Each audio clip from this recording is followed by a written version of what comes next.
जगात असे अनेक राजे होऊन गेले ज्यांनी सत्ता गाजवली, असे अनेक सरदार होऊन गेले ज्यांनी संपत्ती कमावली. पण मानवी इतिहासात असा एखादाच अधिकारी होऊन गेला ज्याने रयतेच्या भुकेसाठी स्वतःची मान बादशहाच्या तलवारीखाली ठेवली. आणि त्याहूनही मोठा चमत्कार म्हणजे ज्या भक्ताने माणसांची भूक भागवली, त्या भक्ताचे कर्ज फेडण्यासाठी साक्षात वैकुंठाचा मालक, तो पंढरीचा पांडुरंग, चक्क एका अस्पृश्याचे, एका विठू महाराजचे रूप घेऊन बादशहाच्या दरबारात हजर झाला. काय असेल तो भक्तीचा स्तर, काय असेल तो प्रेमाचा अधिकार. जेव्हा देव आणि भक्त यांच्यातले अंतर संपते, तेव्हा उरतो तो फक्त एक अलौकिक प्रकाश. आणि याच प्रकाशात चंद्रभागेच्या वाळवंटात एका महान संताचा आत्मा साक्षात ईश्वराच्या हृदयात कायमचा कसा विलीन झाला, याचा हा अंगावर शहारे आणणारा अंतिम अध्याय. जय हरी विठ्ठल. विठ्ठल वाईबच्या सर्व निसिम्म विठ्ठल भक्तांचे आणि वारकरी बंधू भगिनींचे या पावन चरित्र मालिकेच्या महाअंतिम भागात म्हणजेच भाग 8 मध्ये अश्रुपूर्ण डोळ्यांनी स्वागत. मागील म्हणजे 7व्या भागात आपण पाहिले की पांडुरंगाच्या साक्षात्काराने धामाजी पंतांचे आयुष्य पूर्णपणे बदलून गेले. बादशहाने सन्मान करूनही त्यांनी त्या राजवैभवाला लाथ मारली आणि मंगळवेढ्याच्या रसददार पदाचा राजीनामा दिला. मंगळवेढ्यातील रडणाऱ्या जनतेची समजूत काढून सर्व संपत्ती गरिबांना वाटून धामाजी पंत अनवाणी पायांनी हातात फक्त टाळ घेऊन पंढरीच्या वाटेला लागले. अंगावर तुळशीची माळ आणि ओठांवर विठ्ठलाचे नाव हे घेऊन दामाजी पंत पंढरपुरात दाखल झाले. चंद्रभागेच्या वाळवंटात त्यांनी भक्तीचा आणि अन्नदानाचा एक अखंड सोहळा सुरू केला. पण आता आयुष्याच्या या संध्याकाळी दामाजी पंतांच्या अंतःकरणातून विठ्ठलासाठी नेमकी कोणती हाक उमटली, त्यांच्या अजरामर अभंगाचा अर्थ काय होता आणि जेव्हा त्यांच्या आयुष्याचा अंतिम क्षण समीप आला तेव्हा पंढरपूरच्या गाभाऱ्यात नेमका कोणता चमत्कार घडला. हृदयाचे ठोके चुकवणाऱ्या आणि डोळ्यांच्या कडा ओलावणाऱ्या या अंतिम प्रवासाला आता आपण सुरुवात करणार आहोत. हातातले काम क्षणभर बाजूला ठेवा, डोळे मिटा आणि मनाने थेट पंढरपुरात जाऊन पोचा. पंढरपूर, भूवरचे वैकुंठ. पहाटेची वेळ होती. चंद्रभागेच्या पात्रावर धुक्याची एक पांढरी शुभ्र चादर पसरली होती. मंदिरातील काकड आरतीचे सूर हवेत निनादत होते. याच पवित्र वातावरणात चंद्रभागेच्या तीरावर एक वृद्ध पण अत्यंत तेजस्वी चेहरा असलेला वारकरी रोज पहाटे स्नानासाठी येत असे. ते होते संत दामाजी पंत. मंगळवेढ्याची ती ऐशो आरामाची जिंदगी, तो रुबाब, ते सरकारी अधिकार, हे सगळं दामाजी पंतांनी एखाद्या जुन्या वस्त्रासारखं झटकून टाकलं होतं. आता त्यांच्या अंगावर केवळ एक साधी धोतर आणि उपरणे होते. गळ्यात तुळशीच्या माळांचा हार होता आणि कपाळावर गोपीचंदनाचा टिळा चमकत होता. पंढरपुरात आल्यावर दामाजी पंतांचा दिनक्रम पूर्णपणे बदलला. रोज पहाटे उठणे, चंद्रभागेत स्नान करणे, नामदेव पायरीवर मस्तक टेकवून विठ्ठलाचे दर्शन घेणे आणि मग संपूर्ण दिवस चंद्रभागेच्या वाळवंटात येणाऱ्या जाणाऱ्या वारकऱ्यांची सेवा करणे. दामाजी पंतांनी पंढरपुरातही आपले अन्नदात्याचे व्रत सोडले नाही. त्यांनी स्वतःच्या उरल्या सुरल्या पैशातून तिथे एक मोठे अन्नक्षेत्र उभारले. जे वारकरी शेकडो मैल चालून उपाशीपोटी पंढरपुरात येतात त्यांना दामाजी पंत स्वतःच्या हाताने जेवण वाढत असत. जेवण वाढताना त्यांच्या डोळ्यात एक वेगळीच चमक असायची. लोक त्यांना विचारत, पंत, तुम्ही एकेकाळी बादशहाचे मोठे अधिकारी होता आणि आज इथे राखेसारखे मातीत बसून लोकांची उष्टी काढत आहात. तुम्हाला याचा त्रास होत नाही का?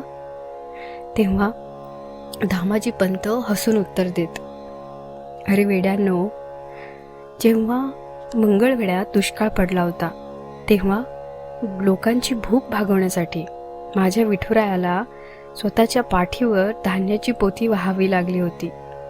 माझ्या देवाला महाराजचे रूप घेऊन बादशहाच्या दरबारात खेटे मारावे लागले होते.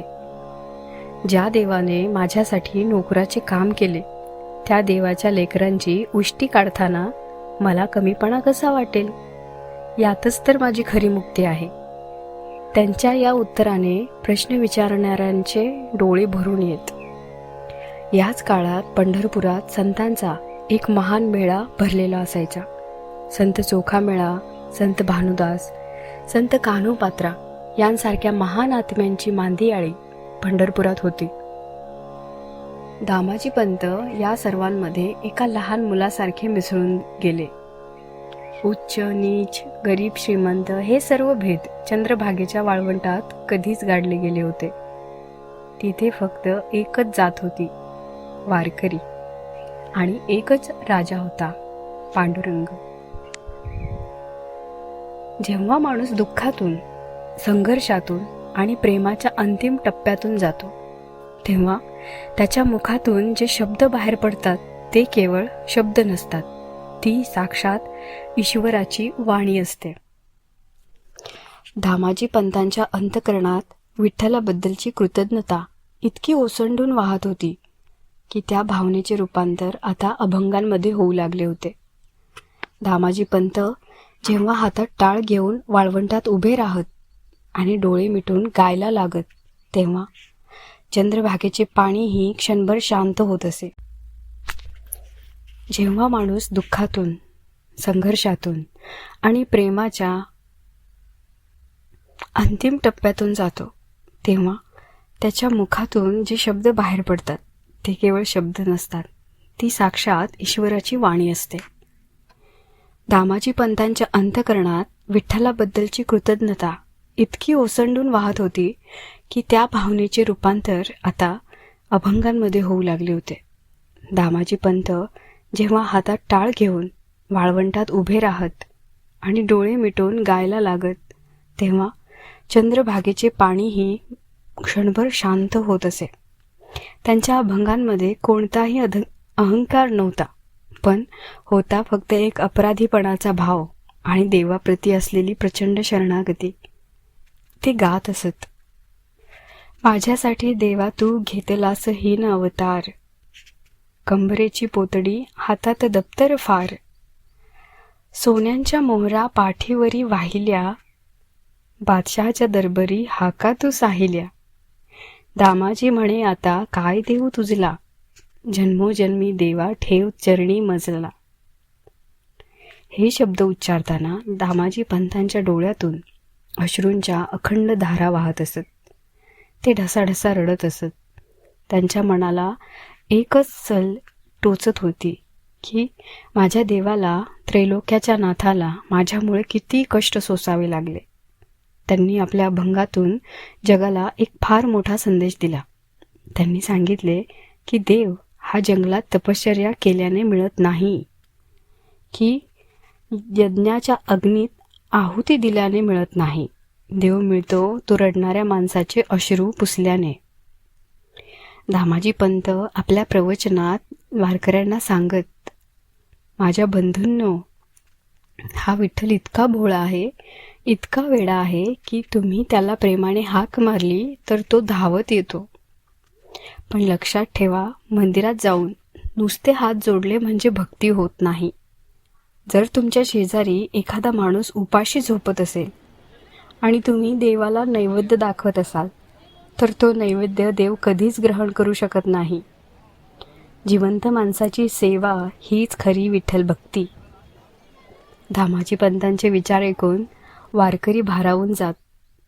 पंढरपूरच्या कानोकोपऱ्यात दामाजी पंतांच्या त्यागाची, त्यांच्या भक्तीची कीर्ती पसरली होती. पण दामाजी मात्र या सर्व स्तुतीपासून दूर, फक्त आपल्या विठुरायाच्या ध्यानात मग्न असत. काळ कुणासाठीही थांबत नाही. पंढरपुरात अनेक वर्षे हरिनामाचा गजर केल्यानंतर आता दामाजी पंतांचा देह थकला होता.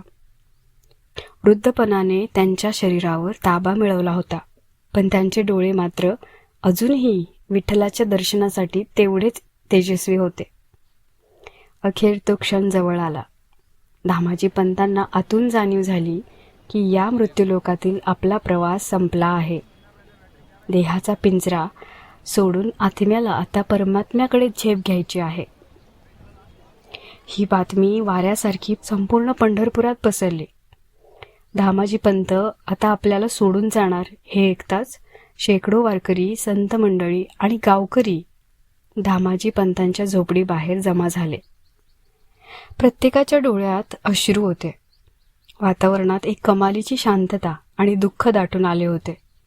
धामाजी पंत अत्यंत क्षीण पण प्रसन्न अवस्थेत झोपडीबाहेर आले. त्यांनी सर्वांकडे पाहिले. त्यांच्या चेहऱ्यावर मृत्यूचे कोणतेही भय नव्हते, तर होती एक अथांग शांती. लोक त्यांच्या पाया पडत होते, रडत होते. धामाजी पंतांनी दोन्ही हात जोडले आणि अत्यंत कातर पण स्पष्ट आवाजात सर्वांना आपला शेवटचा निरोप दिला. माझ्या मायबाप वारकऱ्यांनो, असे रडू नका. हे शरीर म्हणजे एक मातीचे मडके आहे. आज नाही तर उद्या ते फुटणारच होते. मी जात नाही. मी तर माझ्या विठुरायांच्या चरणाशी कायमची विश्रांती घ्यायला जात आहे. आजवर मी जे काही केले ते माझे नव्हते. तो धान्य वाटणाराही तोच होता आणि मोहरा मोजणाराही तोच होता. मी तर फक्त एक बाहुली होतो. माझी तुम्हा सर्वांना एकच विनंती आहे. हा हरिनामाचा गजर कधीच थांबू देऊ नका. चंद्रभागेच्या वाळवंटात पडलेले भुकेले आणि गरीब लोक हेच तुमचे पांडुरंग आहेत. त्यांची सेवा करा. जर तुम्ही त्यांच्यावर प्रेम केलंत तर माझा पांडुरंग तुमच्यासाठीही नक्की धावून येईल. हे शब्द ऐकताच तिथे उपस्थित असलेल्या प्रत्येकाच्या अश्रूंचा बांध फुटला. संपूर्ण वाळवंट ढसाढसा रडत होते. धामाजी पंतांनी सर्व वारकऱ्यांचा निरोप घेतला. त्यांनी चंद्रभागेच्या पवित्र जळात आपले शेवटचे स्नान केले. ओल्या वस्त्रांनिशी अंगाला भस्म आणि गोपीचंदन लावून हातात टाळ घेत ते पंढरपूरच्या महाद्वाराकडे चालू लागले. त्यांच्या मागे हजारो वारकऱ्यांचा जनसागर चालत होता. पुंडलिक वरदे हरी विठ्ठल, श्री ज्ञानदेव तुकाराम, पंढरीनाथ महाराज की जय या प्रचंड जयघोषाने पंढरपूरचे आकाश दुमदुमून गेले. दामाजी पंत मंदिराच्या आत प्रवेश करते झाले. नामदेव पायरीवर त्यांचे शेवटचे मस्तक टेकवले. गरुड खांबाला मिठी मारली आणि हळूहळू पावले टाकत ते मुख्य गाभाऱ्यात श्री विठ्ठलाच्या मूर्तीसमोर जाऊन उभे राहिले. गाभाऱ्यात फक्त दामाजी पंत आणि त्यांचा सावळा विठ्ठल दोघांची नजरानजर झाली. दामाजी पंतांच्या डोळ्यातून प्रेमाच्या अखंड धारा वाहू लागल्या. मूर्तीकडे पाहत ते उद्गारले, पांडुरंगा, खूप वाट पाहिलीस रे माझी. तू माझ्यासाठी महार बनलास, सोन्याचे ओझे वाहिलेस. आता मला तुझ्या पायावर डोके ठेवू दे देवा. आता या दामाजीला तुझ्यापासून दूर करू नकोस. असे म्हणत दामाजी पंतांनी धावत जाऊन श्री विठ्ठलाच्या विटेवर मस्तक टेकवले. त्यांचे दोन्ही हात पांडुरंगाच्या चरणांना घट्ट बिलगले. संपूर्ण गाभारा एका अलौकिक सुवर्णमय प्रकाशाने उजळून निघाला. बाहेर उभ्या असलेल्या भक्तांना डोळे दिपवणारा असा तो दैवी प्रकाश दिसला. मंदिरात घंटानाद घुमू लागला. त्या दिव्य प्रकाशात दामाजी पंतांच्या देहातून त्यांची प्राणज्योत बाहेर पडली आणि साक्षात श्री पांडुरंगाच्या चरणांमध्ये कायमची विलीन झाली. देव आणि भक्त एकरूप झाले. द्वैत संपले आणि अद्वैताचा अमर सोहळा पार पडला. संत दामाजी पंतांनी श्री पांडुरंगाच्या चरणी आपली महासमाधी घेतली. गाभाऱ्यात शांतता पसरली, पण हवेत मात्र एकच गजर घुमत राहिला, विठ्ठल विठ्ठल जय हरी विठ्ठल. भक्तांनो, दामाजी पंत गेले, पण ते खऱ्या अर्थाने अमर झाले. आज शेकडो वर्षानंतरही मंगळवेढ्याची माती त्यांच्या त्यागाची साक्ष देत आहे. आजही तिथे संत दामाजी पंतांचे भव्य मंदिर उभे आहे. जेव्हा जेव्हा महाराष्ट्रावर किंवा देशावर संकट येतात, दुष्काळ पडतो, तेव्हा मदत करणारा प्रत्येक हात हा दामाजी पंतांचाच वारसा चालवत असतो. भक्ती म्हणजे केवळ देवापुढे रडणे नव्हे, तर भक्ती म्हणजे समाजातील रडणाऱ्या माणसाचे अश्रू पुसण्याची ताकद निर्माण करणे. हे दामाजी पंतांनी जगाला शिकवले. जोवर या चंद्रभागेतून पाणी वाहत राहील आणि जोवर पंढरीच्या वाळवंटात टाळांचा गजर होत राहील, तोवर संत दामाजी पंतांचे नाव या जगात सुवर्णाक्षरांनी चमकत राहील. विठ्ठल वाइब्स परिवारातर्फे सादर केलेली ही संत दामाजी पंत यांच्या जीवनचरित्राची 8 भागांची महामालिका आज इथेच समाप्त होत आहे. गेले 8 भाग तुम्ही सर्वांनी या मालिकेला जे भरभरून प्रेम दिलं आहे त्याबद्दल आम्ही तुमचे शतशः ऋणी आहोत. हा अंतिम भाग ऐकताना जर तुमच्याही डोळ्यांच्या कडा ओलावल्या असतील, जर तुमच्याही अंगावर काटा आला असेल, तर हा व्हिडिओ आत्ताच लाईक करा. ही मालिका इथेच थांबू देऊ नका. आपल्या संत परंपरेचा हा महान इतिहास तुमच्या घरातील लहान मुलांपर्यंत, तुमच्या नातेवाईकांपर्यंत आणि प्रत्येक व्हॉट्सअप ग्रुपवर शेअर करून पोचवा. अशाच अनेक अलौकिक संतांच्या जीवनगाथा ऐकण्यासाठी आपल्या विठ्ठल वाइब चॅनलला आत्ताच सबस्क्राईब करा आणि बेल आयकॉन दाबायला विसरू नका. कमेंट बॉक्समध्ये आज पूर्ण ताकदीने आणि प्रेमाने जयघोष करा. संत दामाजी महाराज की जय. चला तर मग दोन्ही हात जोडून डोळे मिटूया आणि विठ्ठल चरणी नतमस्तक होऊन म्हणूया, पुंडलिक वरदे हरी विठ्ठल, श्री ज्ञानदेव तुकाराम, पंढरीनाथ महाराज की जय. रामकृष्ण हरी.